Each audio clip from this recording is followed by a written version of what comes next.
अस्सलाम वालेकुम viewers, welcome to my channel. मैं हूं फरी जाहिद। आज हम बनाएंगे बहुत ही यूनिक सी और बहुत ही कम इंग्रेडिएंट में झटपट से बनने वाली एक रेसिपी। यकीनन आपने ऐसी रेसिपी पहले कभी ट्राई नहीं की होगी। खाने में ये बहुत टेस्टी है, खास बच्चों के लिए बहुत ही यूनिक सी ये रेसिपी है। तो जी ना तो हम इसमें मैदे का इस्तेमाल करेंगे, ना ही हम इसमें अंडे यूज़ करेंगे और ना ही हम इसको बेक करेंगे। यकीन जाने ये इतने कम इंग्रेडिएंट्स में और इतनी झटपट से बनने वाली रेसिपी है कि आप अपने बच्चों को हर रोज़ बना कर देंगे। आप चाहें तो बच्चों के लंच बॉक्स के लिए भी यूज़ कर सकते हैं और बर्थडे पार्टी के लिए और किसी भी तरह की पार्टी के लिए ये बहुत ही अमेजिंग सी रेसिपी है। खाने में ये इतना सॉफ्ट और इतना टेस्टी है कि यकीन जाने आप इसे हर रोज़ बनाएंगे।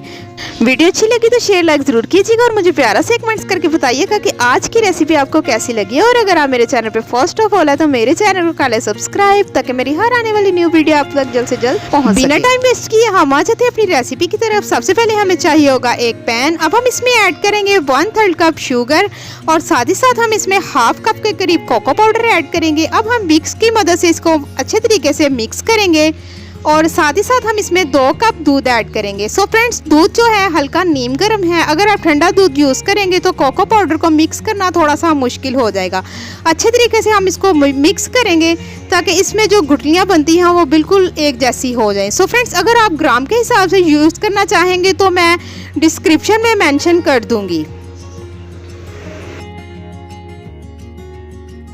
काफ़ी हद तक मिक्स करने के बाद अब हम इसको पकाएंगे मीडियम टू स्लो फ्लेम पर। तकरीबन 3 से 4 मिनट हम इसे पकाएंगे ताकि जो इसका कोको पाउडर है वो चॉकलेट सीरम की शक्ल में आ जाए।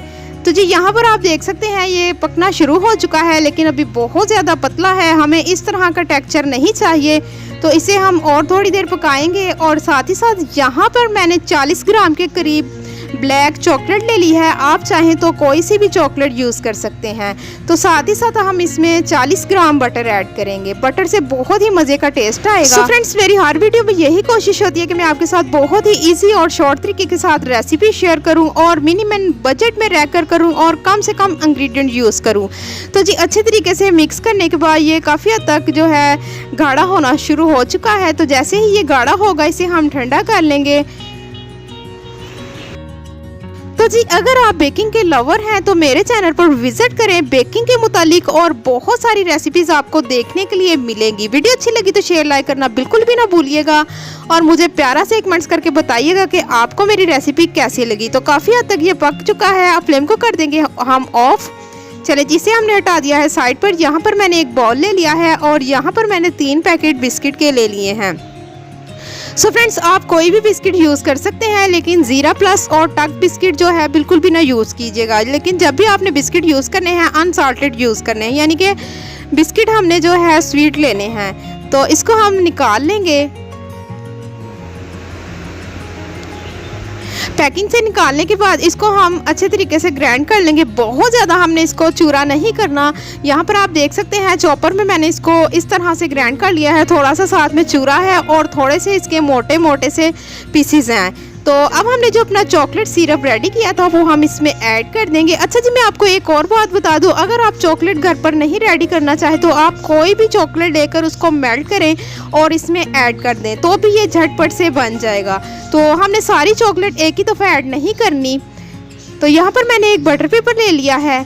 बटर पेपर लेकर मैंने इसको बिछा लिया है। अब हमने अपना जो बैटर रेडी किया था वो हम इसमें ऐड करेंगे। अच्छे तरीके से इसको हम रख लेंगे। आप चाहें तो कोई सी भी शेप दे सकते हैं। आप इसको खूबसूरत सा बनाने के लिए अपनी मर्ज़ी के हिसाब से इसकी शेप कर सकते हैं। तो जी सारा मैंने बैटर इसमें निकाल लिया है। स्पून की मदद से हम एक जैसा कर लेंगे इसको और बटर पेपर के साथ ही हम इसका रोल कर लेंगे।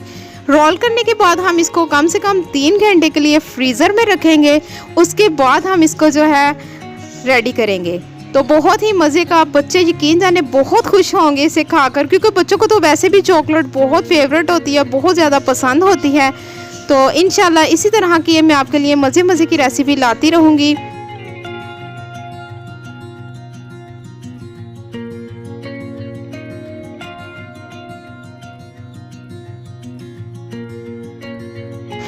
सो फ्रेंड्स, आराम से हमने इसको रोल कर लेंगे बटर पेपर के अंदर। बहुत ज़्यादा हमने इसको नहीं दबाना और साइडों से हम इसको अच्छे तरीके से बंद कर लेंगे ताकि हमारा जो बैटर है वो बाहर ना आए।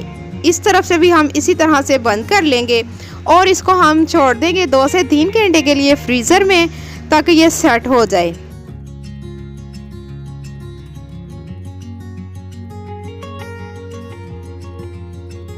तो जी 2 से 3 घंटे गुजर चुके हैं। अब हम देखते हैं इसकी क्या कंडीशन है। अच्छे तरीके से हम इसको आराम से खोल लेंगे तो बहुत ही इजीली ये बटर पेपर जो है अलग हो रहा है। इसको उतारना कोई मुश्किल नहीं। यहाँ पर आप देख सकते हैं आराम से मैंने बटर पेपर जो है उतार लिया है। चले जी बटर पेपर को हम हटा देते हैं साइड पर। अब इसको थोड़ा सा और टेस्टी बनाने के लिए यहाँ पर मैंने कोकोनट पाउडर ले लिया है। सो फ्रेंड्स, आप चाहे तो पीनट लेकर उसको ग्राइंड करके वो भी यूज़ कर सकते हैं, आलमंड भी यूज़ कर सकते हैं, या फिर आप बिस्किट का जो क्रम्स है उसे भी यूज़ कर सकते हैं। सो मेरे पास कोकोनट था तो मैंने कहा कि चलो थोड़ा सा डिफरेंट भी हो जाएगा और टेस्टी भी हो जाएगा। चारों तरफ हमने इसी तरह से अच्छे तरीके से फैलाकर कोकोनट में इसको डिप करना है। कोकोनट खुद ब खुद इसके ऊपर जो है चिपक जाएगी। तो जी बस हमारा जो बिस्किट केक है वो झटपट से रेडी हो चुका है, बहुत ही डिलीशियस और बहुत ही टेस्टी सा। तो बस आप इसको कटिंग करें और बच्चों को सर्व करें, बच्चों के लंच बॉक्स के लिए और पार्टी के लिए और शाम की चाय के साथ। तो यकीन जाने बहुत मज़ा आएगा। वैसे भी सर्दी स्टार्ट होने वाली है तो ऐसी चीज़ें शाम की चाय के साथ बहुत मज़ा आता है। माशाल्लाह से फ्रेंड्स, आप देख सकते हैं बहुत ही इजीली ये कटिंग हो रहा है। इतना सॉफ्ट है कि बिल्कुल आराम से हम इसको कटिंग कर सकते हैं। इसमें जो बिस्किट का क्रंच आएगा वो भी बहुत ही डिलीशियस और अमेजिंग लगेगा। तो जी हमारे जो बिस्किट केक हैं वो रेडी है। तो आज की वीडियो यहीं तक की थी। मिलते हैं एक न्यू रेसिपी के साथ। आप मुझे दुआ में याद रखिएगा। मैं आपको अल्लाह हाफिज़।